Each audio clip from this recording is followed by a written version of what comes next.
Okay, so I've had my Womil K66, or as it's officially called now, the Gamma K66 mechanical keyboard for over 5 months. When I got it, it was around $50, but I think the price went up a little due to its overall popularity. It looks cool and all, I love the design and the white keycaps, but it kind of got boring and I just wanted something new. So yeah, I'm no expert when it comes to lubing switches and stabs, and that's just something I'm going to try to learn later on this year for sure. But in the meantime, the only customization I could do with this keyboard without breaking anything is changing the keycaps, and as simple as that sounds, it makes a huge difference on how your keyboard looks and feels. Now, I was browsing through Banggood and came across these Coral Keycap Set, and I couldn't help but order them in.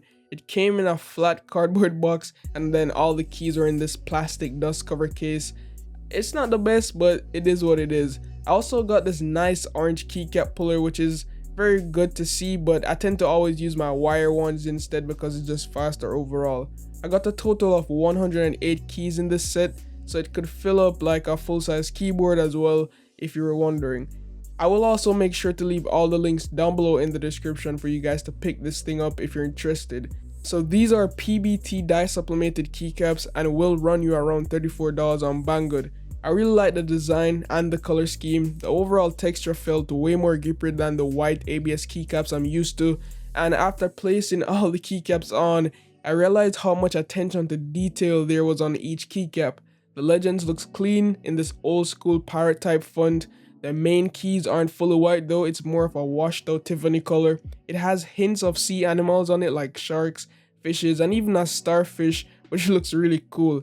The escape key is like the tsunami wave, and then the Japan flag behind it. A lot of detail there as well. The enter key also has another wave, but the Japanese flag is flipped, so it's more of like a red going on here. The shift and modifier keys are all in this turquoise color, with the shift key having like a wave print on it, and you could get the idea here. It's sea themed. So the arrow keys are in this bright reddish color. It's really cool, I like it, sets it apart from the rest of the keys. But the star of the show to me though is the space bar. It's fully covered in waves and has a very cute whale on it with the Japanese flag in the background, and that just ties everything together neatly.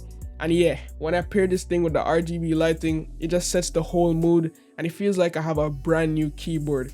If you ever get tired of how your mechanical keyboard looks and you just don't have the money to buy a whole new keyboard, I think you should look into switching out the keycaps. It will give a very unique look. Even if you swap out 3 or 4 keycaps, it will still give a refreshed look, and you could get creative and match it to your setup with your color scheme and everything, or even add small accessories like the shark cable bite protector I found on Amazon. When you pair this all up with a custom coil cable, your keyboard would look stellar. And speaking about custom cables, I will be getting one soon for myself, so make sure you guys follow all my socials to see when I set those up. And yeah, that's my entire build, roughly $50 to upgrade everything. And for now, I'll just leave you guys with some typing sounds. Don't forget to use the links down below in the description for an extra 10% off if you guys would like to purchase these keycaps for yourselves.